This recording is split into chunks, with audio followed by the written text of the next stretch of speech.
आप देख रहे हैं लोक जनशक्ति। शादी के 17 दिन भी पूरे नहीं हुए थे कि कानपुर में एक सॉफ्टवेयर इंजीनियर बहू मौत के घाट उतार दी गई। मौत का चौंकाने वाला खुलासा पोस्टमार्टम रिपोर्ट में हुआ है।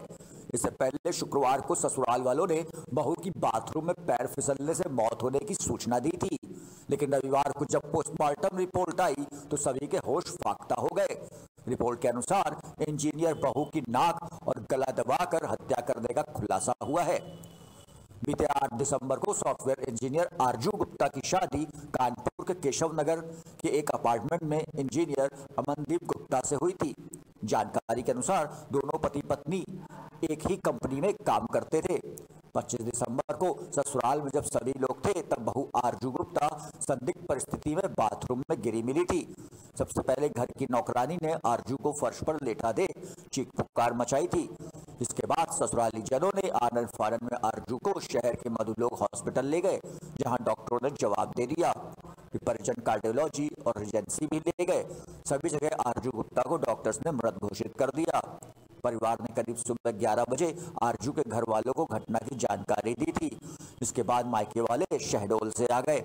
मायके वालों का आरोप है कि ससुराल पक्ष देर शाम को ही शव का अंतिम संस्कार कराने की जिद कर रहा था, लेकिन उन्होंने मना कर दिया।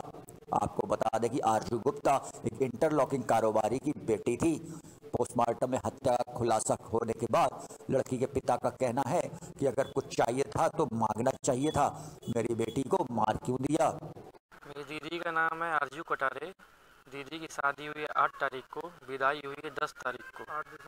8 दिसंबर को 10 तारीख को शादी हुई है। हमारे पास 25 तारीख को फ़ोन आता है कि दीदी की तबीयत बहुत ज़्यादा ख़राब है, बाथरूम में फिसल जाने से ऐसी ऐसी घटना हो रही हैं, आप जल्दी से जल्द आ जाइए। फिर क्या आप लोग पहुँचे वहाँ पोस्टमार्टम हाउस, तो क्या आपको पोस्टमार्टम के लिए हमको बुलाया गया था। पोस्टमार्टम हो रहा है जल्द से जल्द के लिए। फिर हमारा पोस्टमार्टम का हो गया शाम को, पोस्टमार्टम रिपोर्ट मिली। फिर जल्द से जल्द इन लोग बोले जल्दी जल्दी आप अंतिम संस्कार कर दीजिए। अब 5 बज गए तो अपने हिंदू धर्म में 5 बजे का अंतिम संस्कार सूर्यास्त के बाद नहीं किया जाता है। इस कारण से हम रुक गए अंतिम संस्कार के लिए। फिर अगले दिन हमको पता चला कि दम घुटने से मौत हुई है। हमें ये बताया गया है कि बाथरूम में फिसल जाने से हुआ है। केशव नगर में नौबस्ता थाने में परिजनों उसके ससुराली जनों की तरफ से सूचना हुई थी कि बाथरूम में फिसल जाने के कारण उसको चोट लग गई और अस्पताल में जो है उसकी मृत्यु हो गई। इस संबंध में उसका पंचायतनामा पोस्टमार्टम कराया गया। पोस्टमार्टम रिपोर्ट प्राप्त हो गई। पोस्टमार्टम रिपोर्ट में उसकी मृत्यु का कारण जो है स्मूथनिंग है, इसकी जांच की जा रही है।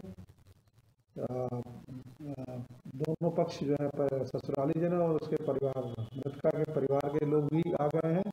अभी तक थाने पे किसी प्रकार का जो है कोई जो है कंप्लेन या FIR के संबंध में कोई तहरीर नहीं दी गई है। जैसे ही तहरीर मिलती है उनके खिलाफ जो है अभियोग पंजीकृत कर आवश्यक कार्रवाई की जाएगी। कितने दिन पहले इसकी शादी हुई थी और क्या वजह थी, आखिर कुछ सामने निकल गया ये हत्या की? अभी कोई कारण जो है जो कि अभी नहीं पता चल पाया। इसी महीने 1 महीने से भी कम जो है शादी 11वें महीने में शादी हुई थी। और प्रथम दृष्टया चूँकि पहले तो जो है जो उसके परिजन ने बताया था उस बात पे यकीन किया, लेकिन जब पोस्टमार्टम रिपोर्ट आई है तो उसकी जांच की जा रही है और जो भी कारण होगा, पहले हम प्रार्थना पत्र का इंतजार कर रहे हैं कि कोई तहरीर मिले तो उसमें फिर इन्वेस्टिगेशन की जाए। सर के आधार पर किसी को लीड उठाया जाए? अभी तो कुछ जो है प्रथम दृष्टया उसके पति और ससुर को जो है उससे पूछताछ चल रही थी, लेकिन चूंकि उनके परिवारजनों का ये आपस में सामंजस्य था कि जो है उसका क्रिमिनेशन करना है, तो क्रिमिनेशन के संबंध में वो लोग गए हैं। फिर पुनः उनको ले आके पूछताछ करते हैं। तब तक इंतजार कर रहे हैं कि कोई एक प्रार्थना पत्र या कोई तहरीर उनकी मिल जाए जो है। आप देख रहे हैं लोक जनशक्ति। समाजवादी पार्टी नगर अध्यक्ष डॉक्टर इमरान द्वारा नवनिर्वाचित गठित अनूप यादव को नगर सचिव बनाए जाने पर उनका जोरदार स्वागत किया गया। धनकुट्टी स्थित कत्थावाला धर्मशाला में गठित नगर इकाई नगर महासचिव मोनू गुप्ता, नरेंद्र सिंह, अजय यादव उपाध्यक्ष आदि ने नगर सचिव का माला पहनाकर स्वागत किया। वहीं धनकुट्टी से गणेश मंदिर पर जुलूस का समापन किया गया। इस अवसर पर आर नगर विधायक अमिताभ वाजपेयी, बबलू मल्होत्रा, पार्षद उन्नाव, सपा जिला अध्यक्ष धर्मेंद्र यादव आदि मौजूद रहे। आप देख रहे हैं लोक जनशक्ति। कानपुर महानगर कांग्रेस कमेटी के अध्यक्ष हरप्रकाश अग्नोत्री की अगुवाई में कांग्रेस मुख्यालय तिलक हॉल में भारतीय राष्ट्रीय कांग्रेस का 136वां स्थापना दिवस समारोह बड़ी धूमधाम से मनाया गया। इस अवसर पर 51 वरिष्ठ कांग्रेस जनों को माला और शॉल पहनाकर वे प्रशस्ति पत्र भेंटकर पार्टी के प्रति उनकी मजबूत निष्ठा और दीर्घ सेवाओं के लिए जोरदार ढंग से अभिनंदन किया गया। प्रदेश उपाध्यक्ष विधायक सोहेल अंसारी, प्रदेश महासचिव पूर्व सांसद राकेश सचान, पूर्व विधायक हाफिज मोहम्मद उमर, सरदार कुलदीप सिंह, संजीव दरियावादी व पार्षद दल के नेता कमल शुक्ला बेबी के आतिथ्य में हुए इस समारोह में बड़ी संख्या में कांग्रेसी जनों ने अपनी उपस्थिति दर्ज कराई और एक दूसरे को स्थापना दिवस की बधाइयां दी। इस मौके पर अध्यक्ष हरप्रकाश अग्नोत्री ने कहा कि हमें गर्व है कि कांग्रेस ने देश की आज़ादी में संघर्ष कर जहां अपनी महत्वपूर्ण भूमिका का निर्वाह किया, वहीं आज़ादी के बाद देश की एकता अखंडता के साथ एक मजबूत और समृद्ध भारत का भी प्रादुर्भाव किया।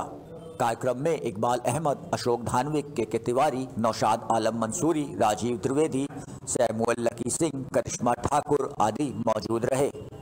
कांग्रेस के 136वें स्थापना दिवस के अवसर पर कानपुर महानगर कांग्रेस कमेटी अपने 51 वरिष्ठ कांग्रेस जनों को सम्मानित करके अपने को गौरवान्वित महसूस कर रही है। वरिष्ठ कांग्रेस जनों को अंगवस्त्र, प्रशस्ति पत्र और माला पहना करके उनको सम्मानित किया गया है। और आज ये हम सारे कांग्रेस के कार्यकर्ता संकल्प ले रहे हैं कि कांग्रेस की स्थापना जिन उद्देश्यों से की गई थी देश की आज़ादी के लिए, आज हमारा देश एक बार फिर गुलामी की ओर जा रहा है। कुछ फिरका परस्त ताकतें देश को गुलामी की ओर ले जाने का प्रयास कर रहे हैं। अगर हम अपने देश की आज़ादी को अक्षुण्ण बनाए रखें, यही स्थापना दिवस को मनाने का अच्छा तरीका होगा। और हम लोग ये संकल्प लेते हैं कि सोनिया जी, राहुल गांधी जी, प्रियंका गांधी जी और अजय कुमार लल्लू जी के नेतृत्व में हम इस देश की आज़ादी को बरकरार रखने में अगर अपने प्राणों की आहुति भी देनी पड़ी तो उससे पीछे नहीं हटेंगे। आप देख रहे हैं लोक जनशक्ति। जाजमऊ में कानपुर समाज सेवा समिति द्वारा आंखों में दंत रोग विशेषज्ञ का निःशुल्क कैंप लगाया गया। यहां कानपुर से आए नेत्र विशेषज्ञों ने लगभग 198 मरीजों का परीक्षण किया। मोतियाबिंद से पीड़ित लगभग 90 मरीजों को भर्ती कर निःशुल्क ऑपरेशन के लिए श्री द्वारकाधीश नेत्र चिकित्सालय भेजा गया। कानपुर समाज सेवा समिति द्वारा निःशुल्क आंखों के कैंप का आयोजन शिविर में श्री द्वारकाधीश नेत्र चिकित्सालय से डॉक्टर अभिषेक श्रीवास्तव, नेत्र रोग विशेषज्ञ सौरभ तिवारी, आशीष वर्मा ने लगभग 198 मरीजों का नेत्र व स्वास्थ्य परीक्षण किया। कैंप में मोतियाबिंद, नाखूना, सलवाई आदि आंखों से संबंधित मरीजों की भारी भीड़ उमड़ी। मोतियाबिंद से पीड़ित लगभग 90 मरीजों को जांच के बाद भर्ती कर निःशुल्क ऑपरेशन के लिए श्री द्वारकाधीश नेत्र चिकित्सालय कानपुर भेजा गया है। परफेक्शन क्लिनिक के डॉक्टर विष्णु मिश्रा, आशीष शर्मा, फैजान खान के तत्वाधान में मुंह एवं दांत जांच शिविर का आयोजन भी किया गया। इस शिविर के दौरान लगभग 200 मरीजों के मुंह व दांत की जांच की गई। डॉक्टर विष्णु मिश्रा, दंत एवं मुख रोग विशेषज्ञ ने जांच के दौरान मरीजों को मुंह एवं दांतों की देखभाल व रोगों से बचाव के लिए उचित परामर्श दिया। इस अवसर पर कानपुर समाज सेवा समिति के अध्यक्ष अनवार हुसैन ने कहा कि इस तरह के निःशुल्क कैंपों का आयोजन आगे भी होता रहेगा। यहाँ प्रमुख रूप से अनवार हुसैन, बब्बन, जफीर सिद्दीकी, हाजी अबरार आदि मौजूद रहे।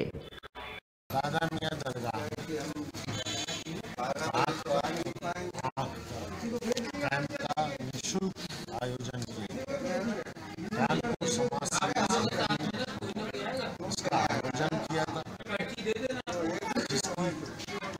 उसमें तमाम मरीजों ने आकर अपना नेत्र परीक्षण दंत चिकित्सा संबंधी डॉक्टरों, अच्छे डॉक्टरों दिखाया और दवाएं जिनके ऑपरेशन होने थे उनके ऑपरेशन के लिए उनको चयनित किया गया है और ये टीम जो आई है डॉक्टरों की ये इनको लेकर के जाएगी और उनका निःशुल्क राजमऊ में निःशुल्क नेत्र परीक्षण शिविर का आयोजन किया गया जिसमें 126 मरीजों के निःशुल्क नेत्र परीक्षण किया गया जिसमें मरीजों की आंखों का निःशुल्क ऑपरेशन एवं निःशुल्क चश्मा वितरण दवा एवं मरीजों की आंख में किस प्रकार की कौन सी अलग अलग बीमारियां हैं इनका परीक्षण किया गया जिसके फलस्वरूप यहाँ से 126 मरीजों में से 72 मरीजों का ऑपरेशन के लिए उन्हें चिन्हित करके उन्हें ऑपरेशन हेतु निःशुल्क चिन्हित करके उन्हें भेजा जाएगा जिसमें मरीजों का दवा चश्मा खाना पानी बेड बिस्तर लेंस और 1 महीने तक की दवा उन्हें निःशुल्क रूप से प्रदान की जाएगी। चूँकि सभी लोग जानते हैं कि मोतियाबिंद एक ऐसी बीमारी है कि जिसमें मरीजों को दूर का धुंधला दिखता है और कुछ लोग ऐसे होते हैं जो अपनी आंखों के लिए नहीं खर्च कर पाते हैं, तो उनके लिए एक ये मुहिम चल रही है जिसमें अंधता हटाएंगे एवं फ्री में मोतियाबिंद का लेंस लगाएंगे। अपने शहर कानपुर महानगर में धूम मचा रहा है हैंडलूम हैंडीक्राफ्ट एक्सपो, जहां आपको मिलता है 17 राज्यों की संस्कृति से जुड़ने का मौका, जहां है सभी के लिए सभी कुछ। बनारसी, कलकत्ता, तमिलनाडु, बिहार, भागलपुर की मशहूर साड़ियाँ, जयपुर की मखमली बेडशीट व रजाइयाँ, पंजाब फुलकारी उत्तराखंड की सदरी, हिमाचल की मशहूर कैप, खुर्जा की मशहूर क्रॉकरी और एंटिक और डिजाइनर फर्नीचर व भदोई के luxury carpet, Assam bamboo, Kashmir की काजू बादाम और जड़ी बूटी सब एक ही छत के नीचे बेहद ही सस्ती दरों पर। अब जनता की विशेष मांग पर 18 जनवरी तक तो जल्दी आए और लाभ उठाएं। ब्रजेश स्वरूप पार्क, लॉन नंबर 2। आप देख रहे हैं लोक जनसंदेश। कानपुर देहात में दबंगों ने पुलिस की मिलीभगत से एक दलित समुदाय के परिवार में कब्जा कर लिया है। ये मामला अकबरपुर कोतवाली क्षेत्र के अकबरपुर कस्बे का है। भारी संख्या में पहुंचे दबंगों ने घर में तोड़फोड़ करते हुए घर का सारा सामान सड़क पर फेंक दिया। इसके बाद दबंगों ने दलित के घर को जेसीबी से गिरा दिया। पीड़ित दलित परिवार अपनी जान बचाकर मुख्यालय पहुंचा। कड़ाके की पड़ती ठंड में ये परिवार, जिसमें बुजुर्ग व बच्चे, सभी ठिठुरती ठंड में आसमान के नीचे रात बिताने को मजबूर हैं। पुलिस आई, 2-3 कारे चेयरमैन आओ, हमारे घर के भीतर घुस गए, सामान हमार इधर उधर करे ना, सोई एक चांटा मार, सोई हम आकर बैठ गए। सब सामान सड़क के किनारे फेंक दिया गया है और वहाँ कोई है नहीं। सामान 1.5 लाख का है और राजन और चेयरमैन दोनों खड़े रहे। किसने मारा था आपको? पुलिस वाले ने। क्यों मारा था? कि बकर बकर कर रहा है समाज का। सामान क्यों फेंका, कोई वजह बताई? कुछ नहीं। कुछ जाति सूचक शब्द कहे? हाँ। क्या कहा उन्होंने? पुलिस ने क्या कहा था आपसे? यानी गालियाँ भी दी? गालियाँ भी दी हैं और मारने को ज़्यादा करो, खाली करो, यहाँ से करो, यहाँ। पुलिस ऑफिस में इसलिए आए हुए हैं कि हमारे घर में तोड़ फाड़ की है, जबरदस्ती घर में घुस के कब्जा कर रहे चेयरमैन और राजन सिंह ठाकुर, जो बोले कि ये मेरा मकान है, जबकि हमारा मकान 30 जून 1975 से पूर्व का बना हुआ है, जिसका हम बिजली का देते हैं और हाउस टैक्स से देते हैं। टाउन एरिया मकान दर्ज है और जनगणना में दर्ज है, मतगणना में भी दर्ज है।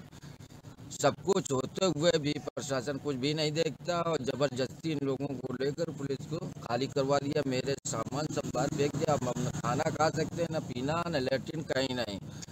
अब हम यहाँ पे बैठे हैं इसलिए कि हमारी कोई भी पुलिस मदद करे, कहीं जाने के लायक नहीं है। तो आप पूरे परिवार के साथ यहाँ बैठे? पूरे परिवार के साथ। एक हमारा लड़का है थोड़ा से, वो घर पे है, जो सामान देख रहा है। अच्छा, पुलिस ने कुछ अभद्रता भी की?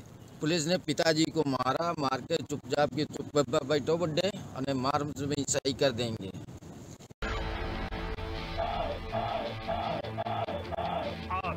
रहे हैं लोक जनशक्ति। अपना दल की राष्ट्रीय अध्यक्ष व पूर्व केंद्रीय मंत्री अनुप्रिया पटेल ने पार्टी के राष्ट्रीय सचिव करुणा शंकर पटेल के आवास पर जाकर शिष्टाचार भेंट की। इससे पहले उन्होंने जहांगीराबाद बस स्टॉप पर स्थित लौह पुरुष सरदार वल्लभ भाई पटेल की मूर्ति पर माल्यार्पण कर उन्हें श्रद्धांजलि अर्पित की। शंकरगंज स्थित राष्ट्रीय सचिव करुणा शंकर पटेल के आवास पर पार्टी कार्यकर्ताओं व समर्थकों से भेंट की। इस दौरान मीडिया से बात करते हुए उन्होंने बताया कि बिस्वा के लोगों की मांग पर जाम की समस्या से छुटकारा देने के लिए जल्द से जल्द केंद्रीय मंत्री या मुख्यमंत्री से बात की जाएगी। उन्होंने कहा कि हमारी पार्टी 2022 के विधानसभा चुनाव की तैयारियां जोर शोर से कर रही है। कृषि बिल पर उनका कहना है कि प्रधानमंत्री ने करोड़ों किसानों से वर्चुअल माध्यम से बात की है। हमें पूरा भरोसा है कि संवाद से हल जरूर निकलेगा। विधानसभा चुनाव 2022 को लेकर हमारी पार्टी के संगठन की तैयारियां जोर शोर से पूरे प्रदेश में चल रही हैं और हम एनडीए के सहयोगी हैं, एनडीए के साथ हैं और चुनाव के लिए अपनी पार्टी को तैयार कर रहे हैं। मैम, जो कृषि बिल अभी आया हुआ है उसको लेकर के एक सामान्य जो जनमानस में है इसका बहुत ज़्यादा विरोध है। आपकी पार्टी या तो उसको प्रेजेंट नहीं कर पा रही है अच्छे से, क्योंकि धरातल पर देखें तो उसका विरोध बहुत ज़्यादा हो रहा है। देखिए, दिल्ली में किसानों का प्रदर्शन चल रहा है। कल माननीय प्रधानमंत्री जी ने पूरे देश के करोड़ों किसानों के साथ वर्चुअली जुड़कर अपनी बात रखी और स्पष्ट रूप से कहा कि तर्कों और तथ्यों के आधार पर सरकार वार्ता करना चाहती है, वार्ता करने की इच्छुक है और मुझे लगता है कि किसी भी प्रकार का गतिरोध अगर होता है तो उसका संवाद से, वार्ता से ही हल निकाला जा सकता है। सरकार की ओर से पूरी तत्परता है और मैं पूरी तरीके से आशान्वित हूँ कि अगर दो देशों के बीच किसी प्रकार का झगड़ा होता है तो बातचीत से ही हल निकल सकता है।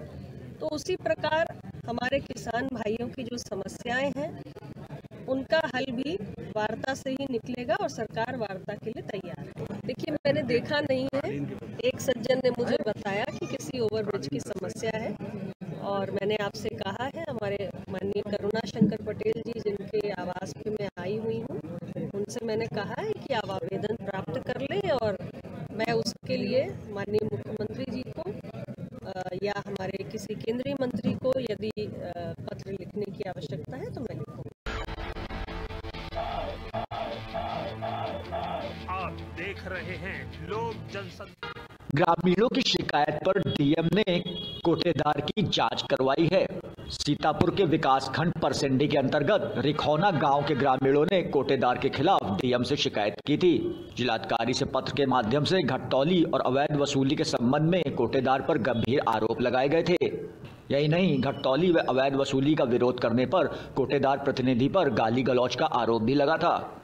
जिलाधिकारी ने ग्रामीणों की शिकायत का संज्ञान लेते हुए सप्लाई इंस्पेक्टर के माध्यम से तत्काल जांच कराई है। इस दौरान ग्रामीणों ने सप्लाई इंस्पेक्टर को अपनी समस्याएं सुनाई और कार्यवाही की मांग की। सप्लाई इंस्पेक्टर ने बताया कि ग्रामीणों ने शपथ पत्र दिया था, इसकी जांच की गई है। दोनों पक्षों के बयान ले लिए हैं और जांच रिपोर्ट जिलाधिकारी को भेज दी जाएगी। वहीं शिकायतकर्ताओं ने कोटेदार प्रतिनिधि पर धमकाकर शपथ पत्र पर साइन कराने की बात भी कही है। बयान ये दे रहा है कि हमारा गल्ला 30 किलो होती है 6 नोट पर यहाँ और 29 किलो देती है हमको, अब 90 रुपये लेती है। लिए जो हमने शिकायत की थी हम लोगों ने सब लोगों ने मिलकर, तो वही जो है काफी दिखाया था, उसमें वही बयान लिया। मैंने वही बयान दिए हैं कि अंत्योदय कार्ड है हमारा लाल कार्ड, तो उसमें 34 किलो गल्ला हर महीने दे रहे हैं और कई सालों से यही चलता आ रहा है। जब से हम ले रहे हैं गल्ला तब से यही चलता आ रहा है। 35 किलो का गल्ला होता है लेकिन 1 किलो काट देते हैं, 34 किलो देते हैं। और ऊपर से जो है 85 रुपये का गल्ला होता है लेकिन हम लोगों से लेते हैं 100 रुपये। हर महीने का यही है, सालों से जो है यही चलता आ रहा है। और कोई इसमें समस्या थी? और समस्या क्या, अभी जो है लॉकडाउन में सरकार ने जो है अंत्योदय कार्ड पे 3 किलो चीनी हर कार्ड पे दी थी, लेकिन हमें वो किसी भी महीने में नहीं मिली। वो तो था शायद एक बार में ही 3 किलो मिली थी, लेकिन हमें बिल्कुल शक्कर भी नहीं मिली। अच्छा, तो ये बयान आपने लिखित में दिए, कोई हस्ताक्षर किए उस पर? हाँ बिल्कुल, हमने हस्ताक्षर किए हैं, हमने पढ़ा था उस पर क्या क्या लिखा है और हमने खुद हस्ताक्षर किए हैं उस पर। तो आप क्या चाहते हैं इसमें? हम चाहते हैं यही है कि इस पर जल्द से जल्द कार्रवाई हो, क्योंकि सारी जनता परेशान है, खाली हम ही थोड़ी परेशान है, पूरी ग्राम सभा परेशान है इस बात से। मेन चीज़ ये है कि उसके खिलाफ खड़ा नहीं होता है, परेशान। आप देख रहे हैं लोक जनशक्ति। सहारनपुर का मिरकपुर गांव बना सबसे पवित्र गांव। इंडिया बुक ऑफ रिकॉर्ड में दर्ज हुआ मिरकपुर का नाम। गांव में 500 सालों से कोई भी व्यक्ति शराब, सिगरेट या मांसाहार का नहीं करता है सेवन। पिछले महीने जनपद सहारनपुर के ऐतिहासिक गांव मिरकपुर का नाम इंडिया बुक ऑफ रिकॉर्ड में दर्ज हुआ है। इंडिया बुक ऑफ रिकॉर्ड की तरफ से गांव को पवित्र गांव का खिताब दिया गया है। पाश्चात्य संस्कृति से जहां पश्चिमी उत्तर प्रदेश पूरी तरह से सराबोर है, वहीं सहारनपुर का ऐतिहासिक और प्रसिद्ध काली नदी के तट पर बसा मिरकपुर हिंदुस्तान के नक्शे पर एक ऐसा अनूठा गांव है जो अपने विशेष रहन सहन और सात्विक खान पान के लिए देश भर में विख्यात है। गांव के बाहर काली नदी के किनारे ऊंचे टीले पर बाबा फकीरा दास की समाधि बनी हुई है। यहां हर साल उनकी याद में महाशिवरात्रि से ठीक पहले भव्य मेला लगता है। मेले में स्थानीय लोगों के साथ राजस्थान, पंजाब, उत्तरांचल व हरियाणा आदि प्रदेशों से हजारों श्रद्धालु शामिल होते हैं। लगभग 10,000 की आबादी का ये विशिष्ट गांव खुद में देश की संस्कृति के साथ अनेकों खूबियां भी संजोए है। गांव की 90% आबादी हिंदू गुर्जरों की है। यहाँ के निवासियों की बड़ी खूबी ये है कि वे सभी तरह के नशे और तामसिक खान पान से मुक्त हैं।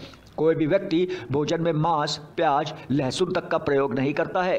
वे शराब, पान, बीड़ी, सिगरेट, सिगार, हुक्का, गुटखा, गांजा, अफीम और भांग आदि मादक पदार्थों का भी बिल्कुल सेवन नहीं करते हैं।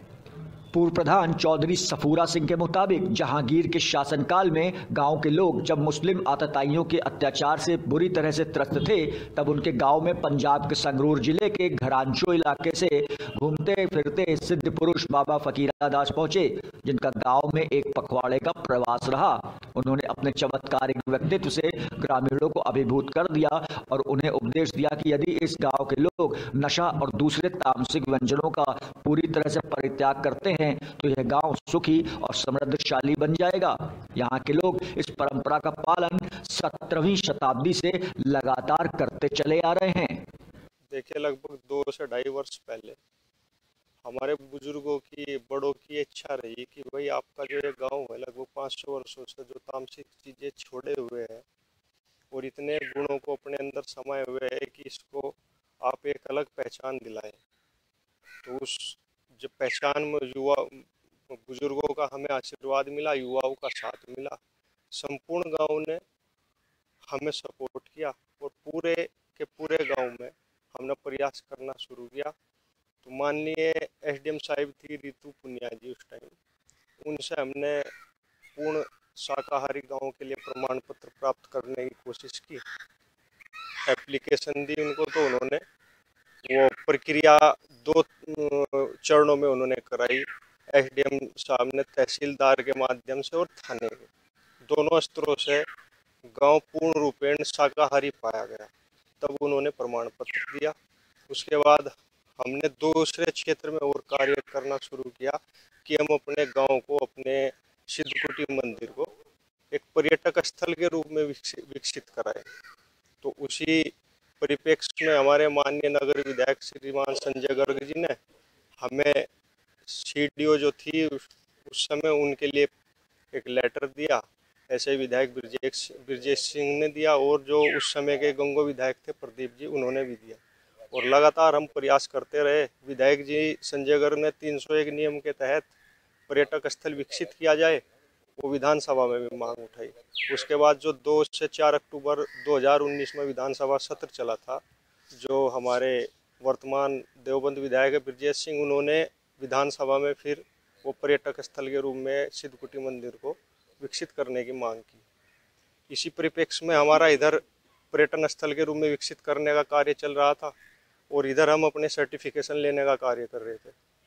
एसडीएम साहब ने हमें सर्टिफाइड किया, सीएमओ साहब ने और डीआईजी साहब ने हमें डिस्ट्रिक्ट लेवल पे सर्टिफाइड किया। इसके बाद हमारे गांव के पढ़े लिखे युवाओं के द्वारा हमें जानकारी मिली कि इंडिया बुक ऑफ रिकॉर्ड में भी हमें अपना एप्लीकेशन डालना चाहिए। तो 1-1.5 साल पहले हमने अपनी एप्लीकेशन भेजी।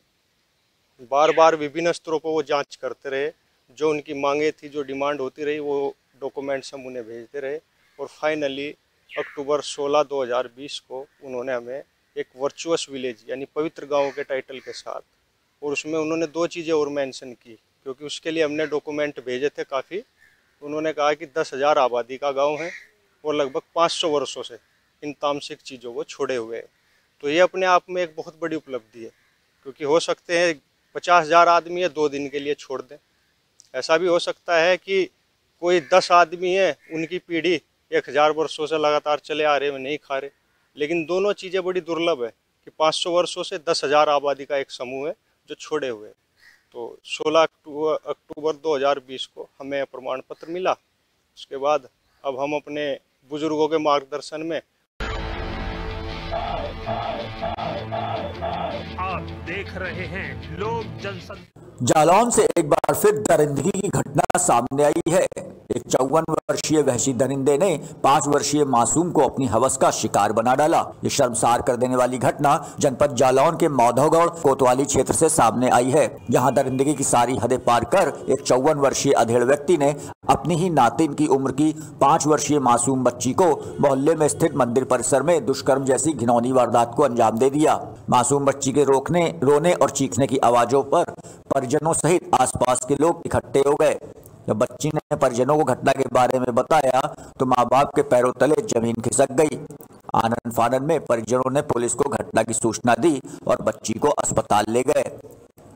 पुलिस ने तत्परता दिखाते हुए मामले को गंभीरता से लिया और आरोपी को गिरफ्तार कर मुकदमा दर्ज कर लिया है।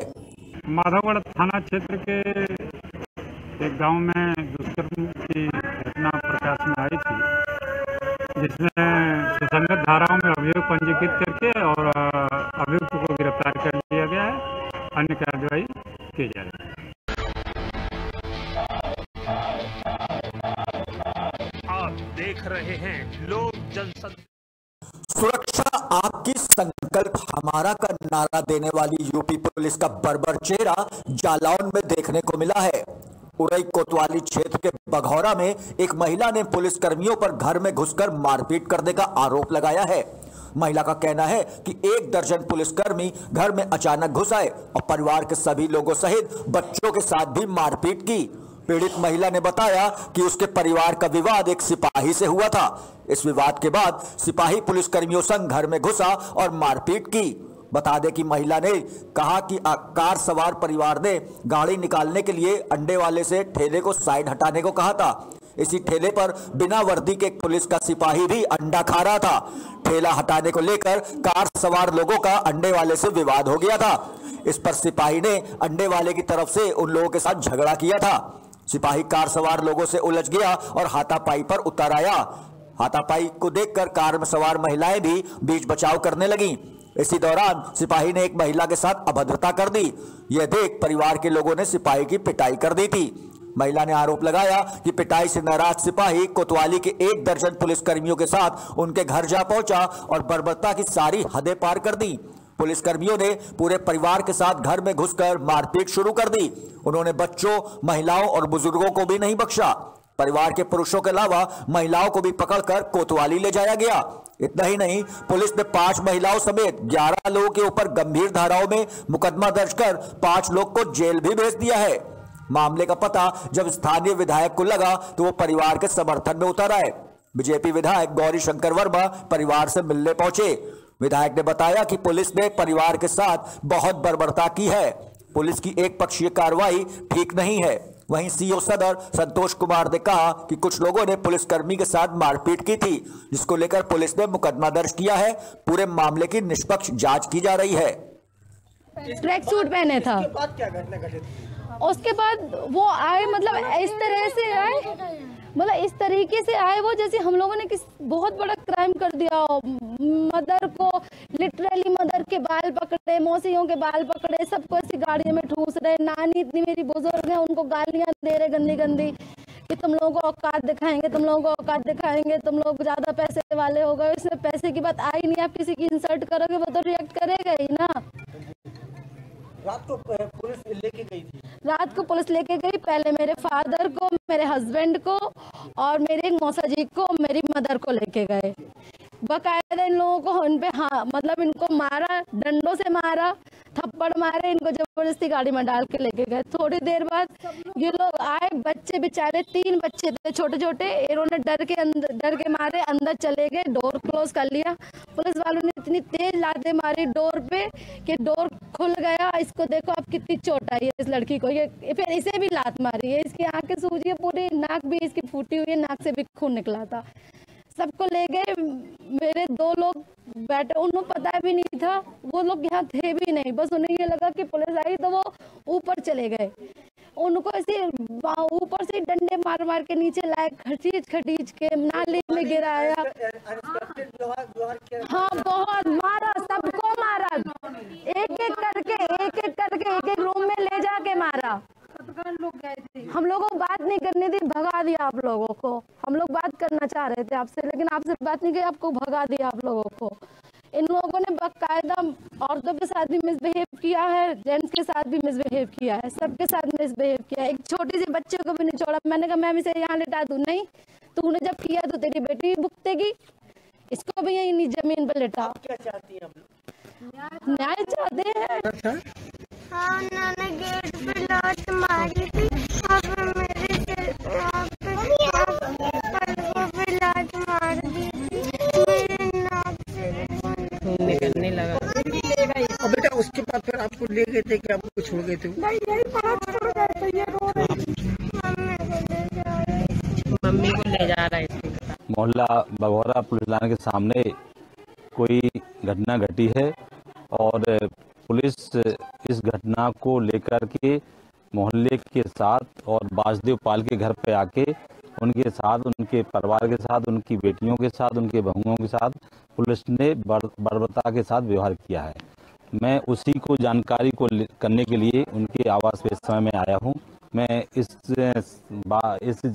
पूरी जानकारी का संज्ञान लेकर उच्च अधिकारियों से बात करूंगा और निश्चित रूप से अगर पुलिस ने इतनी बर्बरता की है तो उनके खिलाफ कार्रवाई कराऊंगा और निश्चित रूप से जिस परिवार के साथ ऐसी दुर्घटना की गई है उनके साथ अबरता की गई है और 4-5 लोग जो अभी थाने में बंद हैं उनके ऊपर जो भी मुकदमा लगाया गया है निश्चित रूप से उसकी भी जांच कराई जाएगी कि आखिर वो कौन पुलिस वाले थे, कौन गुंडे थे जो इतनी संख्या में यहाँ आए और यहाँ वारदात करके चले गए।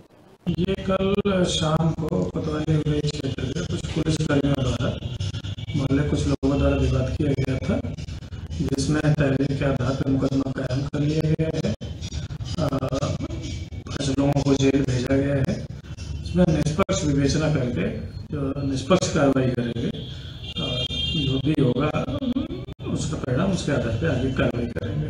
सर पुलिस के ऊपर भी मारपीट का आरोप लगा रहे हैं। विवेचना निष्पक्ष करेंगे, जो भी तथ्य होंगे विवेचना सामने आएंगे उसको हम आगे विवेचना में शामिल करते हुए आगे कार्रवाई करेंगे। अपने शहर कानपुर महानगर में धूम मचा रहा है हैंडलूम हैंडीक्राफ्ट एक्सपो, जहां आपको मिलता है 17 राज्यों की संस्कृति से जुड़ने का मौका, जहां है सभी के लिए सभी कुछ।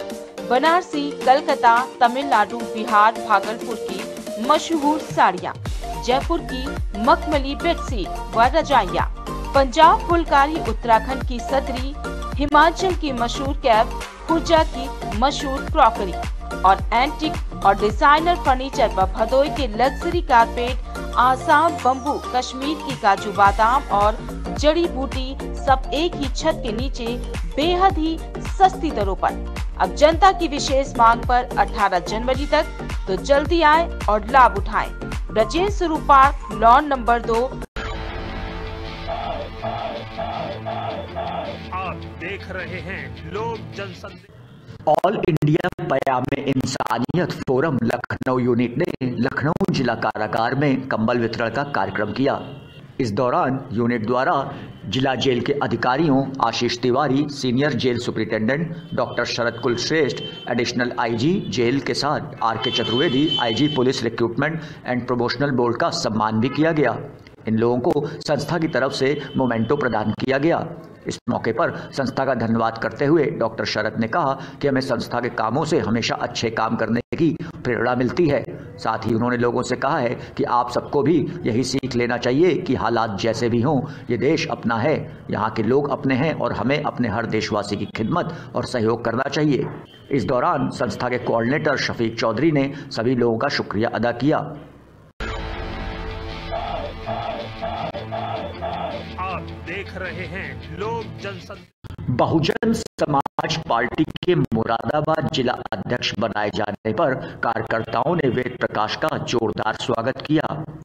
मुरादाबाद के अंबेडकर पार्क में वेद प्रकाश पहुंचे, जहां उन्होंने भीमराव अंबेडकर जी की मूर्ति पर पुष्प अर्पित किए। बहुजन समाज पार्टी के जिला अध्यक्ष वेद प्रकाश ने मीडिया से बात करते हुए बताया कि उन्हें बीएसपी की अध्यक्ष मायावती के आदेश पर मुरादाबाद का जिला अध्यक्ष मनोनीत किया गया है। आज बहन जी के दिशा निर्देश अनुसार मुझे मुरादाबाद का जिला अध्यक्ष बनाया गया। मैं उनके जिला अध्यक्ष पद का पदभार करता हूँ। आशीर्वाद दें मुझे, आप लोग सबका साथ रहे और मैं अपने पूरे तन मन धन से पार्टी की सेवा करूँ। चुनाव भी पास में है, कितने की जिम्मेदारियाँ दी गई हैं आपको? मैं अभी मुझे जिम्मेदारी का पता चला है और मैं बहुत जल्दी आपके बीच में बात रहूँगा। क्या लगता है आपको कि नाम में आने वाले चुनाव में लगेगा बीएसपी का क्या प्रदर्शन रहेगा? आने वाले चुनाव में सन 2022 में हमारी सरकार पूर्ण बहुमत के साथ आएगी, ये पूरा विश्वास है मुझे।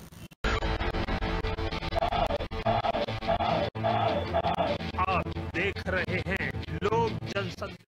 उत्तर प्रदेश के अमरोहा जनपद में एक बैंक्वेट हॉल में मुख्यमंत्री सामूहिक विवाह योजना का आयोजन किया गया, जहां 20 जोड़ों का विवाह हुआ। सरकार ने एक जोड़े की शादी में 51,000 रुपए खर्च किए।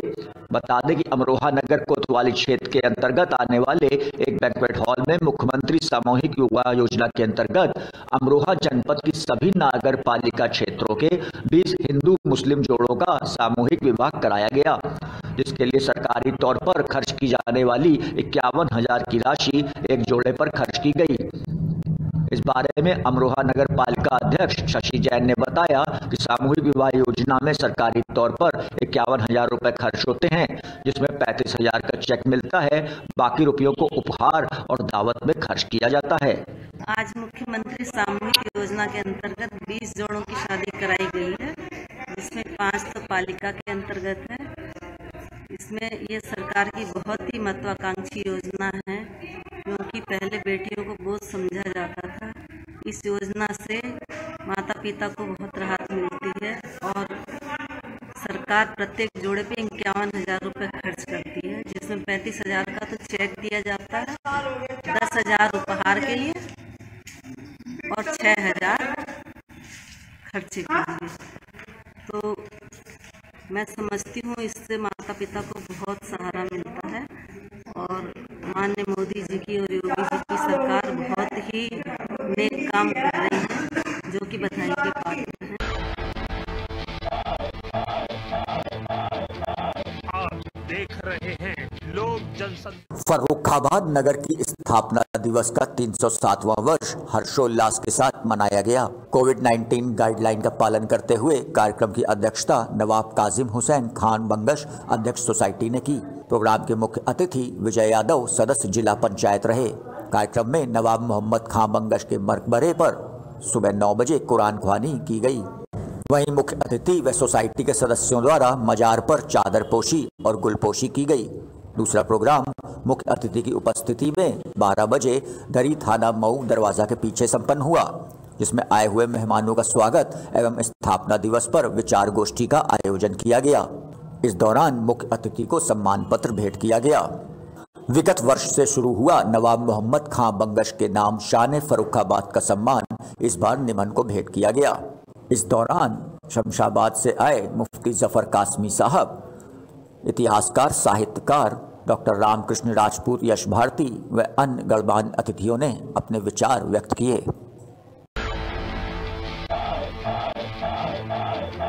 आप देख रहे हैं लोक जनशक्ति।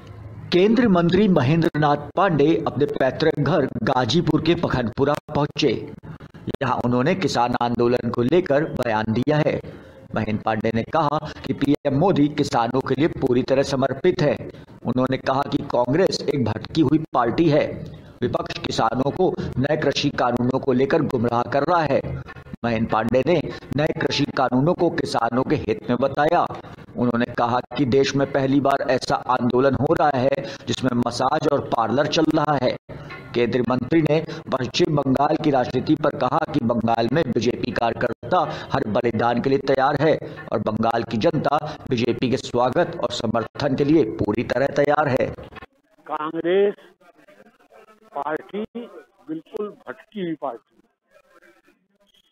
जिन मुद्दों पर उसने स्वयं अपने कई बार चुनावों में घोषणा पत्रों में उल्लेख किया है, लेकिन वह साहस नहीं कर पाई उसको क्रियान्वित करने का। और किसानों की 20 वर्षों से यह मांग रही है कि उनको उपज का उचित मूल्य मिले, उनको औद्योगिक रूप से आगे बढ़ने का अवसर मिले, उनको फसलों पर कहीं भी फसल बेच सकने की छूट मिले। और इस देश की कोई पॉलिटिकल पार्टी ऐसी नहीं जिसने अपने घोषणा पत्रों में इनका उल्लेख न किया। और अब तक किसानों के हित में बनी हुई सभी कमेटियों में कोई कमेटी ऐसी नहीं जिसने यह संस्तुति न किया हो, लेकिन सब किसानों को भ्रमित करते थे, धोखा देते थे। मोदी किसानों के लिए समर्पित हैं, नहीं निश्चित हैं, लेकिन उसमें से कहीं न कहीं कुछ लोग भ्रम के शिकार हैं, उनको भ्रमित किया जा रहा है। और हो सकता है कुछ लोग उसमें आढ़ती लोगों के कुछ हितों पर, जो एक निश्चित पंजाब जैसे राज्य में, अब उदाहरण के रूप में इस देश में भारतीय खाद्य निगम करोड़ों मीट्रिक टन राशन खरीदता है सार्वजनिक वितरण की दुकानों के लिए, लेकिन ऐसा संगठित पंजाब का सेटअप है कि पूरे देश को 80% वह अनाज केवल पंजाब से ही खरीदना पड़ता है। तो उनको लगता है कि हमारे हितों पर चोट पड़ सकती है। देश में अनेक जगह वो लोग अपना गेहूं चावल खाद्य विभाग को बेचेंगे, तमाम संस्थाओं को बेचेंगे। तो ये कुछ कारण हैं। अब सरकार तो वार्ता के एक नहीं 6 राउंड कर चुकी। प्रधानमंत्री खुद सामने आके अपील किए। उद्देश्य यही नहीं है कि आप सही समझें, और आज तक किसी देश में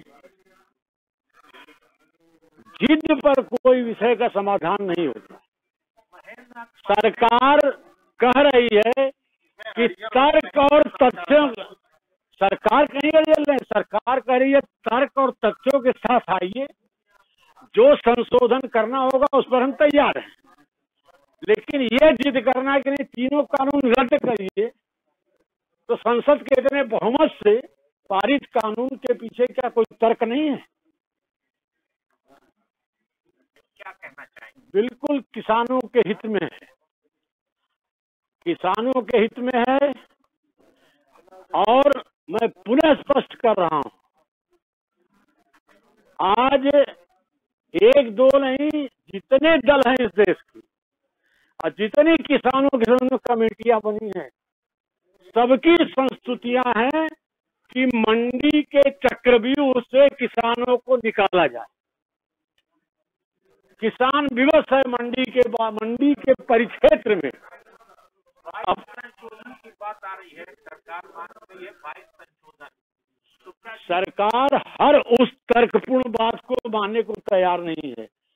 जिद पर वो लोग हैं क्योंकि उनके पीछे कुछ ऐसी संगठित ताकतें।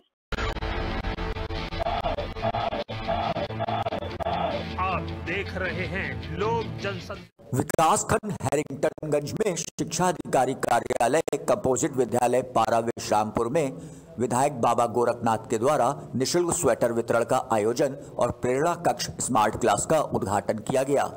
वितरण के दौरान स्वेटर पाने वाले बच्चों के चेहरे पर मुस्कान फैल गई। इस मौके पर मंडल अध्यक्ष अवधेश पाठक, पूर्व विधायक प्रत्याशी देवेंद्र मणि त्रिपाठी, मंडल प्रभारी कृष्ण कुमार सहित अन्य कार्यकर्ता मौजूद रहे। आप देख रहे हैं लोक जनशक्ति। जनपद एटा के कोतवाली नगर क्षेत्र के गांव डांडा में सवारियों से भरी इको कार को मैक्स पिकअप ने टक्कर मार दी, जिसमें 2 मासूम बच्चों की मौत हो गई है। वहीं आधा दर्जन लोग घायल हुए हैं। सूचना मिलते ही मौके पर पहुंची पुलिस ने सभी घायलों को जिला अस्पताल में भर्ती कराया है, जहां चिकित्सकों ने सभी घायलों की स्थिति गंभीर देखकर हायर सेंटर रेफर कर दिया। पूरा मामला कोतवाली नगर क्षेत्र के गांव डाडा का है, जहां कुमारपुर से मृत भोज करके वापस लौट रहे इको गाड़ी को मैक्स पिकअप ने टक्कर मार दी। टक्कर इतनी भीषण थी जिसमें 2 मासूम बच्चों की मौत हो गई, जिसमें प्रतीक 3 वर्ष और ललित 12 वर्ष का बताया जा रहा है। वहीं आधा दर्जन लोग घायल हो गए। क्षेत्राधिकारी नगर राजकुमार सिंह ने बताया कि एटा में शिकोहाबाद रोड की यह घटना है। इको कार से कुछ लोग कुमारपुर से 13वीं खाकर आ रहे थे। मैक्स गाड़ी गाजर भर के जा रही थी, दोनों आपस में टकरा गए। 13वीं खा के मतलब आ रहे थे, तो मतलब गाड़ी रुकी थी, मतलब कुछ पैसा करने उतरे होंगे सर, तो फिर मतलब स्टार्ट होने वाली थी गाड़ी, तो एक्सीडेंट हो गया पीछे से। कितने लोग इसमें मौत हुई है? कितने लोग? इसमें लगभग 15-20 आदमी होंगे, 15 आदमी होंगे लगभग बच्चे से। कितने लोगों की मौत हुई इसमें? 2 बच्चे खत्म हो गए। ये एटा में सिकोहा रोड की घटना है।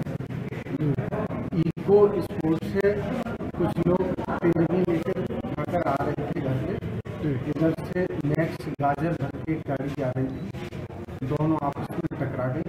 8 लोग इंजर्ड हुए थे, 2 बच्चों की मृत्यु हुई और बकाया मृतक और घायल कहाँ के बताया जा रहा है? ये हमारे असरौली गांव पड़ता है, वहाँ के हैं कुछ लोग बमनौली के।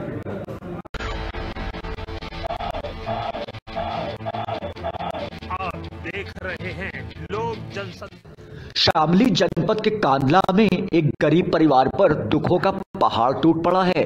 एक मकान में बिजली के शॉर्ट सर्किट होने से भीषण आग लग गई, जिसमें 2 लड़कियों के दहेज का सामान जलकर राख हो गया है।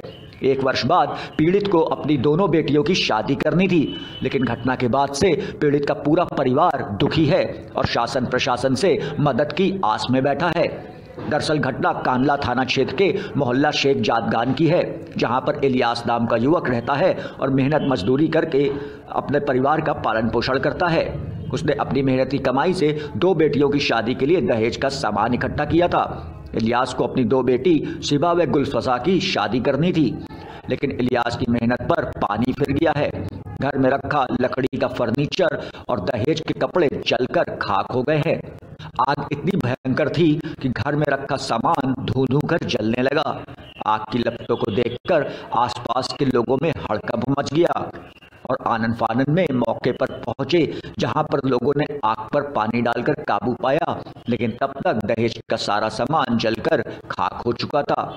फिलहाल पीड़ितों ने मामले की शिकायत स्थानीय प्रशासन से की है और मदद की गुहार लगाई है। ऐसा हुआ जी, पहले हम बाहर माँ इरफान नेता है जो इनकी बैठक में बैठा था, उसका छोटा भाई मैं है और मेरा छोटा भाई। मैं बोला चलो मेरे घर चलो, उसके बराबर में मेरा घर है। तो हम यहाँ पे आए थे, इसकी बहन आगे से आवाज़ बोली तस्लीम भाई आग लगी घर में, तस्लीम भाई आग लगी। तो आग बहुत भयानक तरीके से लग रही थी और ये ना भाप की ललकारे हमने 5-7 लड़कों ने मिलने में मौके पे आए, उन्होंने मदद की। 7-8 लड़के हो गए, पानी लाते रहे देते रहे, पानी इतना डाला कदर आग थी बपकारे कि हम एक बार को तो सोच रहे कि हमारे से कवर नहीं होगा, पर हमने लड़कों ने हमारी हिम्मत करके इसको कवर किया। बहुत बुरा नुकसान हुआ गरीबों का, जितना दहेज था करोड़ों का सामान था, बेचारे का बहुत नुकसान हुआ उनका। इसका मेरे ख्याल से 1.5 लाख नुकसान तो है इसका।